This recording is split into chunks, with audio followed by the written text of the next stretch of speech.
Hello दोस्तों, Indian teaching line के एक नए वीडियो में आपका स्वागत है।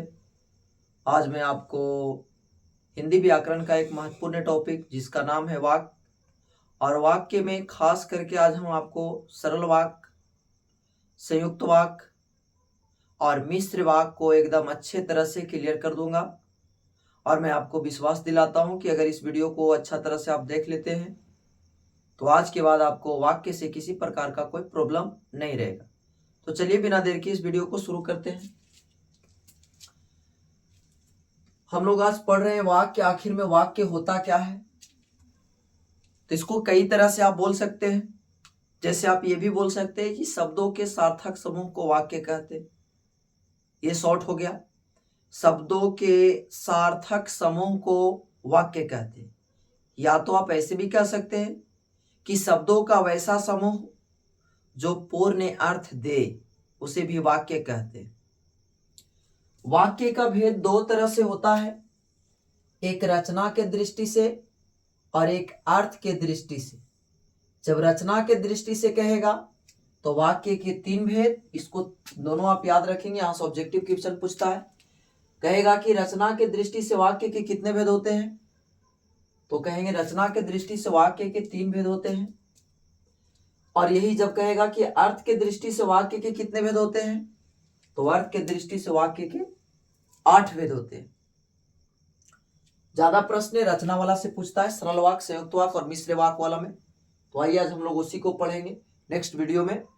अर्थ के दृष्टि से वाक्य के जो 8 भेद होता है, विधिवाचक, निषेधवाचक, आज्ञावाचक, प्रश्नवाचक, संकेतवाचक, इच्छावाचक, विस्मयवाचक और हो गया शायद। तो आज हम लोग पढ़ते हैं रचना के दृष्टि से वाक्य के भेद के बारे में। तो रचना के दृष्टि से जो वाक्य के भेद होता है, अभी जस्ट पढ़े कि रचना के दृष्टि से वाक्य के भेद होता है 3,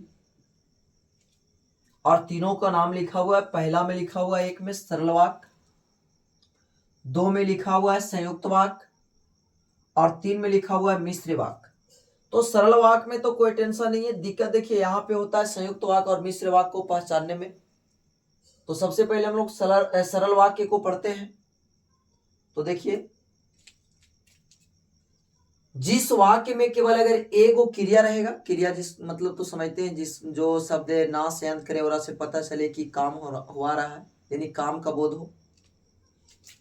तो जिस वाक्य में केवल एक ही क्रिया होती है उसको कहते हैं हम सरल वाक्य। जिस वाक्य में केवल एक ही क्रिया होती है उसे कहते हैं सरल वाक्य। तो जैसे देखते हैं उदाहरण में लिखा हुआ है, राम घर जाता है। राम ये तो कर्ता हो गया, घर जा रहा है ये आपका कर्म हो गया, और जाना क्या है? क्रिया। तो बोलिए इसमें कितना क्रिया है? एक क्रिया। सिंपल से याद रखेंगे। तो मैं से ही प्रश्न पूछेगा आपसे कि जिस वाक्य में केवल एक ही क्रिया होती है उसको क्या कहते हैं? तो जिसमें केवल एक ही क्रिया होती है उसको हम कहते हैं सरल वाक्य। दूसरा उदाहरण लिखे कि सीता और गीता पढ़ती है। बोलिए क्रिया इसमें केवल पढ़ना कैगो है? एगो। जिस वाक्य में केवल एक ही क्रिया होती है उसको कहते हैं हम सरल वाक्य। चलिए अब हम लोग आते हैं संयुक्त वाक्य और मिश्र वाक्य में। यहां से भी इसके परिचय से प्रश्न पूछा जाता है। ऐसे पूछा जाएगा कि जिस वाक्य में दोनों वाक्य प्रधान हो तो उसको कौन सा वाक्य कहेंगे, और जिस वाक्य में केवल एक वाक्य प्रधान हो तो उसको कौन सा वाक्य कहेंगे। तो आप सिंपल समझिए कि अगर जिस वाक्य में 2 वाक्य हो, माने 2 वाक्य दिया रहे और दोनों के दोनों अगर प्रधान कहे, जब दोनों प्रधान तो संयुक्त वाक्य, और दोनों में से अगर एक प्रधान तो मिश्र वाक्य। ये आप इसको पहचान नहीं पाइएगा कि कौन प्रधान है से, तो आपको हम ट्रिक से समझाते हैं। संयुक्त वाक्य में दोनों वाक्य प्रधान होती है, मिश्र वाक्य में कोई एक वाक्य प्रधान होता है। 2 गो तो रहेगा लेकिन उसमें से प्रधान कैगो रहेगा? एगो रहेगा, माने मुख्य वाक्य एक ही होती है और दूसरा वाक्य जो रहता है वो आश्रित रहता है। जिस वाक्य में 2 वाक्य हो और दोनों प्रधान संयुक्त वाक्य, और जिसमें एक प्रधान तो मिश्र वाक्य। जैसे देखिए, अब यहाँ नोट पॉइंट मेन खाली याद रखना, नोट पॉइंट। अगर नोट वाला आप याद कर लेते हैं तो आपका पक्का यहाँ से 3 नंबर का प्रश्न क्लियर हो जाएगा। ये कॉम्पिटिटिव एग्जाम में भी इससे प्रश्न आता है, जहाँ हिंदी से प्रश्न आते हैं। तो सभी के लिए बहुत ही महत्वपूर्ण ये टॉपिक है। तो आप अच्छा से समझ लेंगे, और मैं आपको विश्वास दिलाता हूँ कि इसको देख लेने के बाद आपको किसी प्रकार का कोई दूसरा वीडियो वाक्य से रिलेटेड देखने की कोई आवश्यकता नहीं है। तो आइए देखते हैं कैसे पहचानना। पहले तो देखना है कि 2 वाक्य रहे अब अगर दोनों वाक्य को जोड़ने का काम और एवं, चाहे एवं, किंतु, परंतु, लेकिन, तथा, बल्कि, अथवा, इसको आपको याद कर लेना। और, एवं, किंतु, परंतु, लेकिन, तथा, बल्कि, अथवा, अगर इन शब्दों में से कोई शब्द आ करके वाक्य का जोड़ने का काम कर रहा है, इसमें से और, एवं, किंतु, परंतु, लेकिन, तथा, बल्कि, अथवा, एक क्रम से अगर कोई शब्द आ करके वाक्य को जोड़ने का काम कर रहा है तो ये आपका हो जाएगा संयुक्त वाक्य।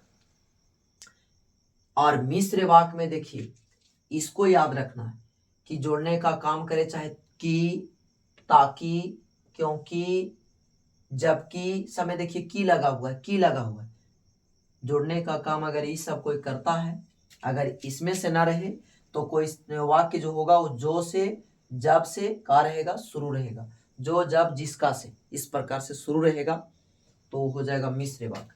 अब इसका उदाहरण देखते हैं।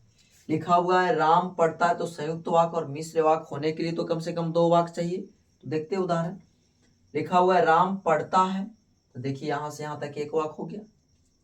सीता खेलती है, देखिए यहाँ पे सीता खेलती है, 1 वाक्य यहां से यहां हो गया और 1 वाक्य यहां से यहां हो गया, तो 2 वाक्य तो है। इस संयुक्त भी हो सकता है, मिश्र भी हो सकता है। अब उसके आगे यहाँ दिया हुआ है और, अब ये देखिए जो और आया है उस संयुक्त में आता है कि मिश्र में आता है, तो संयुक्त में आता है और, इसलिए आपका ये हो गया संयुक्त वाक्य। इसमें से कोई सा भी योजक चिन्ह इस रूप में प्रयोग अगर यहाँ पे होता है तो संयुक्त वाक्य होगा, लेकिन अगर इसमें से कोई प्रयोग होगा तो मिश्र वाक्य होगा। नीचे आते हैं मिश्र वाक्य में। लिखा हुआ है राम कहता है, तो देखिए राम कहता 1 वाक्य हो गया। सीता नहीं पढ़ती है, बोलो यहां से यहां तक 1 वाक्य हो गया, 2 वाक्य है। और बीच में जोड़ने का काम कर रहा है कि, जिसमें की आता उसको कहते हैं मिश्र वाक्य। खत्म कहानी। आगे लिखल है जो पढ़ता है वह कम सोता है, तो सही बात है कि जो ज्यादा पढ़ेगा वो तो सोएगा कम। जो पढ़ता है वह कम सोता है, तो देखिए शुरू को चीज से, जो से अभी हम बताए थे कि जो से शुरू हो, जब से शुरू हो, जिसका से शुरू हो, तो उसको हम कहते हैं मिश्र वाक्य। उम्मीद है दोस्तों कि आपको अब सरल वाक्य, संयुक्त वाक्य और मिश्र वाक्य से किसी प्रकार का जरा सा भी कोई कंफ्यूजन नहीं होगा।